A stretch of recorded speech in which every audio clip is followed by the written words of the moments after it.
नमस्कार, आप देख रहे हैं टीवी 9 राजस्थान। मैं हूं अम्बेश श्रीवास्तव। ये 8 PM शो। कल यानी मंगलवार को कमीशन खोरी के आरोप वाले तीनों विधायकों की पेशी है सदाचार कमेटी के सामने। उनको जवाब देना है। साथ ही अगले दिन यानी बुधवार को रिश्वत के आरोपी जयकृष्ण पटेल की पेशी है सदाचार कमेटी के सामने, जहां उनको जवाब देना है। अब सवाल कई सारे हैं। क्या ये लोग पाक साफ साबित होंगे या इन पे आरोप सिद्ध होगा? और अगर आरोप साबित होगा तो फिर क्या इनकी विधायकी जाएगी? क्या अब क्योंकि जयकृष्ण पटेल तो जेल जा भी चुके हैं, उनको हाई कोर्ट से ही जमानत मिली है, तो क्या कुछ होगा? बड़े सवाल हैं। अब इस बीच में बात ये भी है कि रेवंत राम डांगा, जो कि बीजेपी के विधायक हैं खियूसर से, जो कि हनुमान बेनीवाल की पार्टी से आए थे, बीजेपी ने उनको टिकट दिया था, वो जीते, विधायक बने, खूब सुर्खियों में रहे क्योंकि उन्होंने हनुमान बेनीवाल की पत्नी को हराया था, खूब चर्चा थी। ज्योति मिर्धा ने खूब लड्डू बांटे थे, खूब क्रेडिट लिया था। गजेंद्र सिंह खियूसर खूब क्रेडिट लिया था कि मूछें मुड़वा दूंगा अगर रेवंत राम डांगा चुनाव हार गए। लेकिन अब जब रेवंत राम डांगा कमीशन खोरी के आरोप में घिरे हुए हैं तो पूरी बीजेपी उनसे बायकॉट कर रही है। गजेंद्र सिंह शेखावत ने कहा, जो कि केंद्रीय मंत्री हैं, कि हाँ, इससे छवि को बीजेपी की मतलब पार्टी की छवि को नुकसान हो रहा है। कई नेता ने अब बयान दिए, लेकिन अब समर्थन वाले कोई नेता सामने नहीं आ रहे हैं। अब ज्योति मिर्धा नहीं सामने आ रही हैं, अब गजेंद्र सिंह खियूसर सामने नहीं आ रहे हैं, कोई ताल नहीं ठोक रहा। हाँ, प्रदेश अध्यक्ष मदन राठौर जी ने जरूर ताल ठोकी, लेकिन उन्होंने जो उदाहरण दिया वो बड़ा दिलचस्प था। क्या कुछ कहा, एक बार जरा उन्हीं की जुबानी सुनिए, उसके बाद जरा बात करते हैं।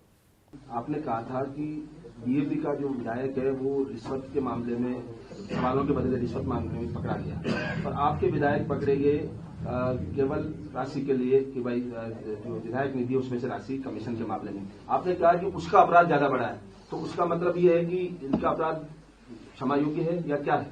अक्षम्य है, क्षमा योग्य नहीं है। देखिए, मैं दोनों में अंतर कर रहा हूं। अंतर ये है कि एक ने प्रश्न लगाए, बीटीपी के विधायक बागीडोरा के जयकृष्ण पाटीदार ने प्रश्न लगाए, सोच समझ करके किसी को ब्लैकमेल करने की नीयत से प्रश्न लगाए। प्रश्न लग गया, उसके बाद उसको डराया कि ये मैं इस पर खिंचाई करूंगा और इसमें तुम्हारे ये कर दूंगा। ये मैं ठीक नहीं मानता। ये हमें लगता है कि ये इस प्रकार का, चाहे कैसे भी घुमा करके उसने किया होगा, कैसे ही फंसाया होगा, कैसे ही उसको पाबंद कर दिया होगा, कुछ भी कर दिया होगा, लेकिन एक स्वीकार कैसे कर सकता है कोई, तो ये सुचिता की श्रेणी में नहीं आता है। इसलिए हम उसको ऐसा नहीं है कि हम माफ कर रहे हैं। हमने अनुशासन समिति को दिया है, अनुशासन समिति उसकी समीक्षा करेगी कि क्या वस्तु स्थिति थी। हमने जो कुछ भी अभी तक किया उस समाचार पत्र के समाचार के आधार पर किया। अब उस समाचार में कितनी सच्चाई थी, कितनी वास्तविकता थी, कितनी काट छाट की गई है, किन शब्दों को छुपा दिया गया है, किन शब्दों को बाहर निकाला गया, ये तो जांच के बाद सामने आएगा। कसाब को भी न्याय के लिए समय मिला था, यानी रेवंत राम डांगा का कंपैरिजन कसाब से। अब कसाब ने क्या किया था सबको पता है, लहूलुहान कर दिया था मुंबई को। लेकिन हाँ, भारतीय न्याय प्रणाली के तहत उसको वकील दिया गया, सुनवाई हुई, 4-5 साल 6 साल मामला चला, बाद में उसको फांसी हुई। यानी मदन राठौर जी क्या ये मान रहे हैं कि रेवंत राम डांगा की गलती कसाब जैसी है? कमीशन खोरी, जनता का पैसा मारना, जनता का खून करने से कम नहीं है। और साथ में उन्होंने ये भी कहा, उन्होंने इसको नाटक भी करार दिया कि हाँ भाई, वो वीडियो वाली घटनाएं हुई हैं वो नाटक है। लेकिन उन्होंने, अगर ऐसा होता तो वो फिर माफी के लायक नहीं है। और जो हुआ है वो भी माफ़ी के लायक नहीं है। मदन राठौर जी ने ये भी क्लियर कर दिया। तो अगर माफ़ी के लायक नहीं है तो फिर गाज गिरेगी, और जब रेवंत राम डांगा पर गाज गिरेगी तो फिर कांग्रेस की अनीता जाटव हों, निर्दलीय ऋतु बनावत हों, या फिर बीएपी के जयकृष्ण पटेल हों। वैसे जयकृष्ण पटेल का मामला बिल्कुल अलग है, उनको ईडी ने गिरफ्तार किया, पैसे बरामद कहीं और से हुए खैर, लेकिन ईडी का कहना है कि भाई उन्होंने नोटों की गद्दियाँ पकड़ी थी, हमने उनके हाथ में स्याही वाही लगा के वो पूरा प्रोसेस किया था मामला। तो मतलब 4 पार्टियां, मतलब 4 विधायक और चारों कल सदाचार कमेटी के सामने पेश होंगे, और पेश होने के बाद क्या अपने आप को पाक साफ बता पाएंगे, और क्या सदाचार कमेटी के जो सदस्य हैं वो उनकी बातों पे यकीन करेंगे, क्लीन चिट देंगे, या फिर तलवार लटकेगी। बाकी फैसला जनता के हाथ में, आपके हाथ में है। क्योंकि मदन राठौर जी ने तो कहा कि भाई वीडियो बनाया गया, स्वांग रचा गया, नाटक किया गया, नाटक के तहत उन्होंने कोई पैसा लिया थोड़ी है, वो तो सिर्फ एक स्वांग रचा गया। लेकिन आप ये सोचो कि जो सड़कें बनती हैं और 6 महीने भी पूरी नहीं चलती हैं, क्या वो एक कारण उन्हें ये तो नहीं कमीशन खोरी? क्योंकि भारतीय फिल्में कई बार आईना दिखा देती हैं,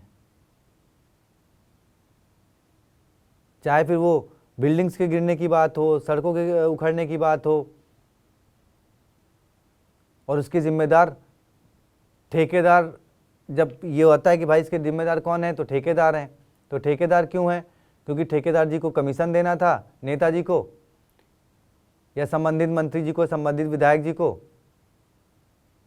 तो इसलिए जो है मकान हो या सड़क हो या अस्पताल हो या स्कूल हो, उनमें कमियां रह गई।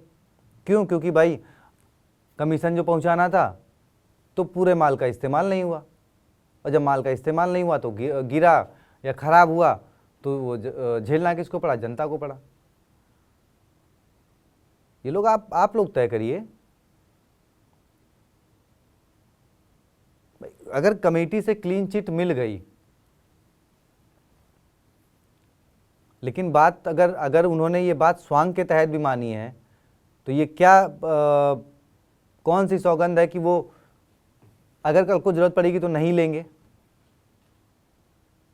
क्योंकि जब वो विधानसभा में गए थे, विधानसभा जब उन्होंने विधायक पद की शपथ ली थी तो सौगंध ली थी ना। अब इतना भी तो कोई मतलब क्या बोले, ऐसे तो नहीं है कि हाँ भाई उनसे उगलवा लिया गया, उनसे कहलवा दिया गया कि भाई 40% अब हम आपको दे देंगे। उन्होंने मांगे ना 40%, कमीशन मांगा ना 40%। मैं कहता स्वांग ही था। लेकिन आप जनता के प्रतिनिधि हैं, आप उस स्वांग में फंस कैसे गए? कैमरे पे रिकॉर्ड हो गया तो स्वांग हो गया, नहीं रिकॉर्ड होता, कोई सच में ठेकेदार होता, 2 करोड़ सड़क बनाने का ठेका लेता, 1 किलोमीटर तो ज़्यादा हो जाएगा, 500 मीटर। अब ये 2 करोड़ में सोचिए 40% कितना हुआ? 40% विधायक जी को देता, बचे फिर वो अपने उसमें मटेरियल आता, फिर वो 10 अधिकारियों को पास कराने के पैसे देता। तो सोचिए इस तरह तो करते करते मेरे ख्याल से 1 करोड़ 20 लाख तो खाली कमीशन में ही चले जाते। फिर जिस ठेकेदार ने लिया है उसको भी कुछ चाहिए। तो 2 करोड़ का ठेका सड़क का, और वो बनता 60 लाख में सड़क बनती, फिर वो 6 महीने बाद उखड़ जाती। खैर, कल सदाचार कमेटी के सामने 3 विधायक कमीशन खोरी के और रिश्वतखोरी वाले विधायक जी की अलग पेशी होगी परसों यानी बुधवार को, जो भी फैसला करें। बाकी आप वीडियो को ज़्यादा से ज़्यादा शेयर करिए, लोगों ज़रा जागरूक हों और आईना दिखाएं और लोगों से सवाल करें। अभी बीच में सड़क उखड़ने की खबर आई थी, चद्दर की तरह सब पूरी सड़क फोल्ड हो रही थी। मेरा काम सिर्फ आप लोगों तक बताना है, बाकी जागरूकता आप फैलाना आप लोगों का काम है। मैं सिर्फ यहाँ खड़े होकर आप लोगों को बोल सकता हूँ, लेकिन 10 लोगों तक आप ही पहुँचा सकते हैं। तो वीडियो को ज़्यादा से ज़्यादा शेयर करें, चैनल को सब्सक्राइब करें। शुक्रिया।